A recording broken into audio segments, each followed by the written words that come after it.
Hello everybody, this is General Yanis, and today in Chaos Tactics I'm going to be talking about my 2000 points game Death Guard versus a friend's Imperial Guard. My first battle after with the Nephilim rules, the new points, the new war gear for Death Guard, and also the data slate that really helps also the Imperial Guard, also trying to use some of the new secondaries. So with no further ado, let's get started. So today is the 1st of July. As I said, had the first 2000 points talking about the list and the first game after the point updates and the buffs that both Death Guard and Imperial Guard have been receiving. Also, we were also trying to play some of the new rules for Nephilim command points. So I wanted, of course, to try some Plague Marines with free weapons upgrades, the cheaper Daaemon Engines and cheaper Terminators, trying the new secondaries, seeing how the new command point rules work, and also seeing what the Imperial Guard on steroids can do with army-wide sixes, auto wounding, sixes to hit, make auto wounds, and also the vehicles now of Imperial Guard getting armor of Contempt. So before I start, as always, big thanks to my patrons and supporters on YouTube. So let's get started with the battle analysis. So this is my Death Guard list, 1998 points, Mortarions Anvil, and starting with only 3 command points because now we get 6 command points, and also the traits and relics are costing us command points. So I fit everything in a battalion to avoid having extra command point costs, and I'm taking a Demon Prince with wings. He's the Warlord with the Hellforged Sword. He takes the Gloaming Bloat and the Warp Insect Hive Relic, the traits and the relics from the Mortarions Anvil, and he takes the Curse of the Leper, hopefully to do some damage in the psychic phase. So he's 185 points, and this just taking the first trait and relic is 2 command points, so already down from 6 to 4 command points. A Malignant Plaguecaster is taking some more defensive spells, Miasma, Pestilence, and Putrescent Vitality. The idea is that he will try to protect some of the Plague Marines. He's only 90 points now, before 95. And then the major part of the army, 28 Plague Marines here, 10 Plague Marines, a big squad, a big shooty squad. The champion has the plasma and the power fist and the sword, the plague knife, sorry. 2 blight launchers, 2 plasmas, so 3 plasma guns in total, and then the rest bolters with a sigil to give also auto wound, auto hit, the 6s to hit auto wound. So 210 points for this squad, not paying anything for the extra weapons. This is really nice. Also then a big squad, more melee oriented, 10 Plague Marines, again the same champion, 2 flails, 2 cleavers, and then I didn't have all the extra weapons already painted, so I took 2 blight launchers there. I was thinking disembarking from Rhino, I could still shoot something. And then they still have the plague knives, and then the rest of the guys have the bolters. I just gave them one of them the sigil and also the Icon of Despair because it's free.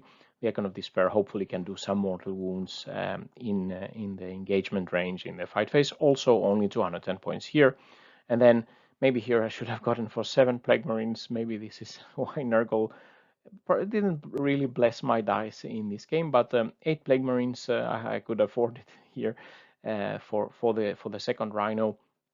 The champion, the same configuration, and here we have 1 flail, 1 cleaver, 1 mace and axe, 1 axe, and then 1 blight launcher dude, and then 2 bolters, the guy taking the icon again to hopefully do some mortal wounds in close combat. 168 points. And then 2 squads of poxwalkers to keep the back line, hold some objectives, maybe do spread the sickness. 60 points here. This was quite interesting because at some point in the game I lost all of them, but 2 they could still hold an objective. That really was helping my primary score. And before the point cuts, I would only have afforded 10, and then I would have lost the whole squad. So of course, even if you only, let's say, can take the 1 point less per model now, still helps us take a little bit more poxwalkers, and this helped me in this game. In the elite slot, the 4 Death Shroud here, 200 points, 50 points each instead of the 55, so this is really good. And then maybe a must for Nephilim, Tallyman with a Tollkeeper relic. My idea is he will boost the shooty squad of Plague Marines, giving exploding sixes. He's 70 points, and then a Biologus Putrefier, hopefully to boost the big melee squads here to make some mortal wounds in close combat. In the fast attack, I'm taking 2 thwarted blow drones with the speeders, only 115 points now each. And the reason I took the speeders instead of the more is that it's an assault weapon. I can advance, I can shoot, and hopefully versus guard try to do some damage, some shooty damage, especially because I wanted to take fleeing vectors. I want to have a lot of let's say high volume plague weapons to be scoring on the fleeing vectors secondary. And then in the heavy support, I seldom leave home without my Plague Burst Crawlers, 2 Plague Burst Crawlers with Entropy and Slugger, 145 points each, cheaper than before. Again, Entropy Cannon is a plague weapon, the Mortar is a plague weapon. Hopefully this can also help me the fleeing vectors, and a nice platform to be shooting. And then 2 Rhinos, 1 painted Death Guard, the other one I haven't painted yet, but now I'll probably do it after this upgrade. So this is basically my list, and the idea is, as I said, trying to bring many plague weapons, wanting of course to try the Plague Marine heavy list with the free weapons, the Tallyman to gain the command points. I didn't maybe optimize all the weapons here, but I took what I pretty much had painted. And when I was packing this list to go to the game, it was many more models than normally. So we could see that there was a lot of point cuts all across the board, and probably I had trouble transporting it in the same case I normally use. So that was quite interesting now that I could really see the difference in the point cuts for Death Guard. Looking at the Imperial Guard, even more units, even more models for the Imperial Guard. Also 1998 points, starting with 2 command points, and here a battalion and a patrol. The patrol is not the Tempestor Militarum Tempestum, so they have to be split so that they could get the regimental traits, etc. So in the battalion we have an agent of the Imperium, Inquisitor Greyfax, for 90 points. So he's a quite strong psyker, anti-psyker, and can shoot at demons and ignore lookouts and stuff like that. And then 2 Tempestors Prime, 1 relic. I think it's the keys to the armory here, only 40 points. Some cheap officers, and then the big volume of science here in the troops with 4 squads of 10 men each with hotshot las guns. Again, the hotshot las gun, not normally a very strong weapon against Death Guard, but with 6s to hit auto wounding and AP -2. This is becoming nasty. Two of the squads have melta guns. The Vox casters are now free, and then 2 of the squads have hotshot volley guns. Also, the hotshot volley guns have a very high rate of fire. Again, 6s, auto wounding, AP -2. It's a really good anti-marine, anti-plague marine weapon, and much cheaper than the plague marines, and can dish out probably much more. Not as durable, of course, but with very high volume of fire. And then a group of 5 scions. In the elite slots, 2 astropaths are also quite cheap, some cheap psychers. So actually there are more psychers in this unit, in this list than mine. So otherwise maybe I would have considered taking interrogation or something like this, but here there's quite a few denies, more than I have in my list. Psychic Barrier and Night Shroud to buff the durability of Astra Militarum units. And then 4 Tempestor Command Squad with plasma guns, 2 times 4 here, 80 points each. 2 Valkyries to fly around and carry a lot of this stuff across the board, also to do the missions and retrieve data, etc. And then in the transport, 3 Taurox Primes, 1 with missile launcher, Stone Bolter, Gatling cannon, and all of them have hotshot volley guns. So there is a very high volume of fire here. The Lambdan Lions, let's say the regiment trait here, is really strong against Armor of Contempt because it improves the armor penetration of the weapons. by 1, so the hotshot volley guns and las guns from AP-2 become AP-3. So this is a very strong anti-armor of contempt type of regiment here. And then one patrol with a tank commander, 245 points, with multi-meltas and the turret demolisher siege cannon. Now these guys, they have armor of contempt. Also the Taroxes, armor of contempt, the Valkyries as well. Armor of contempt, 2+ save, so toughness 8, not very easy to take out. With orders, rerolls, and stuff like that, they can really do some nasty damage here. One infantry squad, 10 men, probably is mostly to do actions. And then in the heavy support, another Lehman Russ with a battle cannon and a heavy bolter for 150 points. So all in all, this list has very high volume, high AP shooting, a lot of the auto wound on the 6s to hit. The AP-2, as I said, becomes AP-3. The Plague Marines can ignore 1 AP, but they will be saving on a 5+, even with the armor of contempt. So it's not very easy to do some good saves. Also, the Daaemon Engines and everything will be having some tough saves while being shot from this list. And with a lot of auto wounding here, the toughness of Death Guard doesn't really help. Some fast transports and flyers, and as I said, 3 psychers and the Greyfax as an anti-demon and Psyker.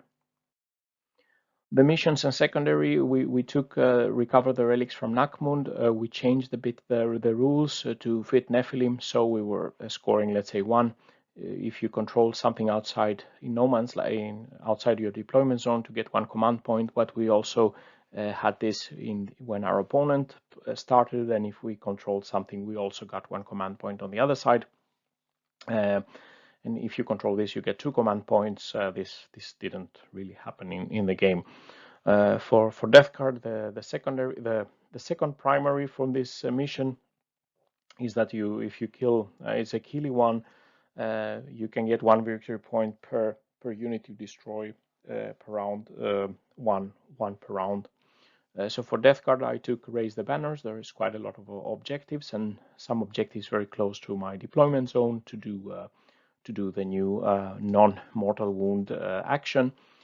Fleeing vectors, the opponent has many infantry units, and hopefully some of them can fail morale. I can kill at least 7 models per turn with plague weapons. That's the idea, and then something must fail, and then I should be able to score quite well on fleeing vectors. Despoiled ground, I didn't think I would survive a lot, so I took assassination because the opponent has some enemy characters. They are not very tough, but of course they are protected by Lookoutser, so I was hoping to clear out some things to kill a couple of characters. Imperial Guard took Retrieve Nephilim data. They have a lot of squads that they can deploy quickly and deep strike and things like that. They have the boots on the ground. So this is quite similar to Engage on All Fronts, but now Engage on All Fronts is difficult because you have to be 6 inches away from the other quarters. The boots on the ground just requires the Imperial Guard player to have infantry units in every quarter, not counting the center. And if they have, let's say, 1 is 1 point, 2 points, 3 points, 4 points, so they could score even just by holding 1 quarter, they could score a point. So that's quite nice instead of Engage on All Fronts. Lasgun and Bayonet, giving 1 victory point per unit killed that the enemy has on an objective. This is quite good and goes together with the mission primary, the second primary, that you just want to kill some enemy units in any case. So in deployment, I put everything on the table. I didn't deep strike my Terminators. The opponent has so many units, so I didn't want to deep strike them. So I just put my Terminators on the ground. One of the rhinos, the black rhino here, has the 10 melee squad, and the green rhino here has Biologus with the 8 melee squad. And I was a bit worried that if the Imperial Guard get first turn, they can fly in and land behind my lines, maybe killing my Poxwalkers and doing like this. So I was keeping a little bit my Demon Prince back, trying also to negate them the chance to land somewhere very close. And the Death Shroud, the new bodyguard rule, they cannot protect demon prince from being targeted by Graphics. I'll come back to that. And I deployed in this line Death Shroud and one Rhino on this side, the Plaguebear Scrollers on the back, ready to come out and get some line of sight, and trying to fill my deployment zone as much as possible. Imperial Guard hid most of their assets, but of course the flyers can be seen. And then I won the role to go first. I don't know if that actually was helping me, because I didn't have many targets to go first. But then the first turn, I got the first turn. So I moved my Death Shroud up and do the contamination action here. They couldn't shoot anything or do anything more important here, so they just come 200 points, but they gave me 4 victory points. Remember, now it's not 3 victory points if it's outside your deployment zone, so this was very nice, 4 points from the get-go. The other Poxwalkers and the Blowthrone went up here to take this objective, and the Blowthrone wants to fly into the Imperial Guard next turn. I put one of the Rhinos in the middle, the other one I advanced from the bottom, trying to hide it inside a ruin close to the other objective. And then the other 30 Blowthrone also coming, hopefully here in the middle. I put my Demon Prince back because now I was afraid that they would land somewhere behind my lines. And the big squad of Plague Marines with the Tallyman and the Plaguecaster stay in this ruin to be able to shoot and also get some cover. And Tallyman gives to use also the Tollkeeper on these shooty Plague Marines in the middle. The Plaguebear Scrollers move out to get something in the line of sight. And I killed a few models here and there, but nothing particular, very strong. I could shoot some infantry with the mortars, but it's not so effective now with no line of sight. So I could get quite nice board presence, but nothing particular to shoot on.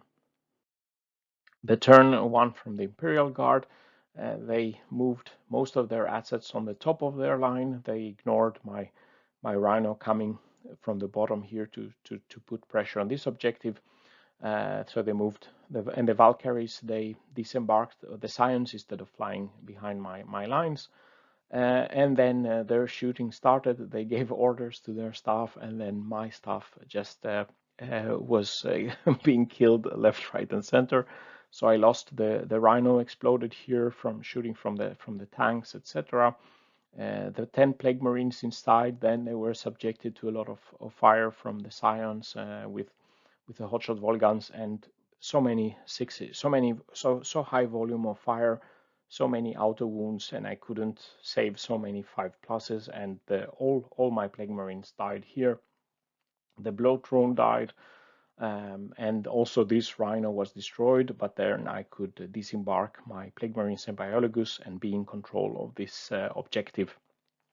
So already from turn 1, the Imperial Guard have a castle. I have a board presence, but I've already lost close to a quarter of my army. So this isn't looking good from the casualty point of view. In the second turn of Death Guard, I was scoring quite well on the primaries. The Poxwalkers contaminated the objective on the other side for another 4 points. And then the Blowthrone that was hiding behind these containers flew in here to be able to shoot at some of the infantry, trying to get to score the fleeing vectors as good as possible, and hopefully also locking some stuff into combat. The Plague Marines here, I felt that if I was staying here, they would have been killed. In any case, I moved them up to be able to charge into and tie down, hopefully do a lot of damage to the tank commander, and hopefully tie him down. The Biologus Purifier, he gave them the boost before they charged to make mortal wounds, but he stayed back. I mean, he's sacrificing himself, but he's holding this objective. He couldn't make the charge anyway. And in this round, I was with a Blowthrone, the Plaguebear Scrollers, etc. I was able to kill more than 7 models with plague weapons. This already from fleeing vectors gives me 1 + 1 victory points, so 2 victory points. And then one of the infantry, I think it was the guards, shot down here. They failed their morale, and I was scoring another 2 points because they fled, and one at least was killed with a plague weapon. So then I scored 3 victory points, so a total 5 victory points here, very strong from the fleeing vectors. I took down 2 units in this round. And then these Plague Marines, I was rolling really badly, and I basically scored 0 wounds on the tank commander. He was buffed by Psychic Barrier, giving him essentially a 1+ save. And then even with maces and whatever, I couldn't. He didn't fail so much. I didn't score many hits. So this was really terrible. I didn't score a single 6-2 wound to give at least 1 mortal wound. So everything was really anticlimactic here. I was really hoping that the cleaver and the flail and everything, although these angry guys could do something, but 0 wounds on the tank commander. And then on the second turn from the Imperial Guard, they can fall back with the tank commander. They fly away with Valkyries, and then basically this squad was destroyed. Bailugus somehow survived, and the Bloatron was destroyed, and the Valkyries killed some of my Poxwalkers and landed a small unit behind my lines to do actions. But as I said, thankfully some of the Poxwalkers survived, so I was still keeping some of his objectives. So the rest of the game continued in a similar manner. It's hard to describe, but basically then in the next turn, my Demon Prince arrived in the scene. He charged the tank commander. With reroll everything, doing stuff. He still couldn't do enough. He just scored 3 wounds on the tank commander. At that point, he had been shot by Grey Fags 2 times. He was only on a few wounds, and the only thing I was really able to do was to tie down the tank commander so he couldn't fall back. He could fall back, but he couldn't shoot afterwards. The Plagueburst Scrollers and my shooty Plague Marines were scoring hits here and there on the exposed infantry. I was able to still keep my scores on fleeing vectors, but everything that I brought up, basically the guard could shoot out. I could also take out infantry from the Imperial Guard, but not at the same rate as they could kill my stuff. So after the Demon Prince made his arrival in the melee, let's say, that then Demon Prince was killed next turn. Then it was the turn of the Death Shroud. They did quite a nice job. They were tying down a Tarox, and then they smashed into some Scions. There were 4 Scions. I managed to only kill 3. This was really nice because I didn't want to kill them all. And then I applied the -4 leadership strat. And then they failed their morale. So then again in this turn I got 5 points from fleeing vectors, but then again at the next turn the Death Shroud died, the tank commander, stuff like that were just shooting at them. The Terminators had a much better survivability than the Plague Marines, but they still died to this high volume rate of fire. And in Death Guard turn 5 I didn't have so much, but I was trying to try to pick off some of the officers to get some points on the assassination, but I didn't have very nice rolling for my mortars. The Plagueburst Scrollers mortars, the whole game I was rolling 1 or 3s, 1, 2, 3 for the number of shots. Imperial Guard had much more left on the table in their turn 5, so they were able to score the max primary, and then at that time the game ended. So what I still had left on the table at that time was 1 Plagueburst Scroller, the shooty squad of Plague Marines, and the Tallyman. The Tallyman finally managed at the end to contaminate 1 objective. Bailugus failed to contaminate the other objective before he was killed. And the Imperial Guard still had a lot of material left. They had the Valkyries, they had the 2 tanks, they have 1 Tarox, not so much infantry left, and their officers were starting to become vulnerable, but they had much more points left on the board.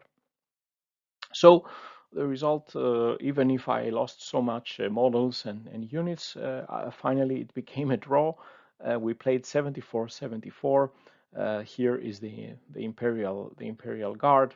They were scoring their primaries. I had a nice advantage in the beginning of the primaries, but then as they were killing my stuff faster than I was killing them, they could score max, let's say at the end, and they were scoring quite nice on the secondary. They were killing many units of mine every turn. 10 points for the second primary. They maxed the retrieve Nephilim data, 12 points, by las, gun and bayonet. They were killing quite a lot of units that I had on objectives, 7 points. but at the end I just left the objectives because I knew I knew my stuff would be killed. Boots on the ground was very strong for them also. If they only had 2 or 3, let's say, quarters, they still scored 13 points here for a 74 point total. The fleeing vectors for myself, I got two turns where the opponent fled, and this gave me 5 points each. So in the end, I scored 13 points. With a little bit of luck, I could have probably maxed this one out, but this was really good, I think, in this matchup. Spread their sickness. First, we thought I had forgotten that contaminating an objective outside my zone was 4 points instead of 3. So I thought I had 9 points, but I actually got 11 points. And here in the third turn, I didn't make the dice roll with Biologus A4+ to contaminate the objective before he died. So that could, of course, have changed the outcome of the game. I scored 8 points on the second primary and 36 points on the first primary. I was hoping. I had a bit of unlucky on some of these rolls here. I could have killed the Taurox with a Plague Scroller, and we were contesting the same objective. At the same side, also Imperial Guard could have had some other rolls where it could have swung their way. The worst part for me was assassination, because I couldn't really put enough hurt on the infantry to expose the characters. But that was also quite close with some, for example, using the Disgusting Force to kill with a mortal wound, hopefully with splash damage, an exposed character, but I failed the roll again. So this was probably what let me down at the end. So the key takeaways from the first experience with all these new rules: Tallyman really strong in the Nephilim. It was really nice because I was getting at least 2 and 3 command points per battle round. So I always felt I had some command points to spend. Death Guard, we don't have super strong stratagems, so I always had the ones I wanted to use. I didn't felt that I ran out. I could see that my opponent was struggling with their command points. They seldom had more than 1 or 2, and I could benefit from, for example, charging, and they couldn't overwatch because they were running out, and they wished they had the Tallyman, but they have so many strong anti-chaos stratagems, for example, Cadia stance or something like that. So I felt that if we both have more command points, it would have benefited my opponent more than myself. The Plague Marines didn't survive very well, unfortunately, at least in this matchup, with this very high volume of high AP weapons, auto-wounding. The toughness 5 totally not relevant in this game with a lot of 6s to hit. So Plague Marines could do some damage, but didn't survive well. The bodyguard rule of the Death Shroud, the new bodyguard rule, just gives them look out, sir, even if there is only 1 Terminator left. And Greyfax, he has some nice rules with a Condemnor stake here, just shooting at a Psyker model like my Demon Prince or the Malignant Plaguecaster. Even if he doesn't shoot or do something, the opponent, my unit gets D3 mortal wounds. Basically, with 1 shot, he could have killed my Malignant Plaguecaster. I was quite lucky here, and because he can also ignore Look Out, Sir, if firing a Psyker character or a Demon character. So this is very strong. Look out for Greyfax, and unfortunately, we can't do anything but than hide our Psykers and Demons.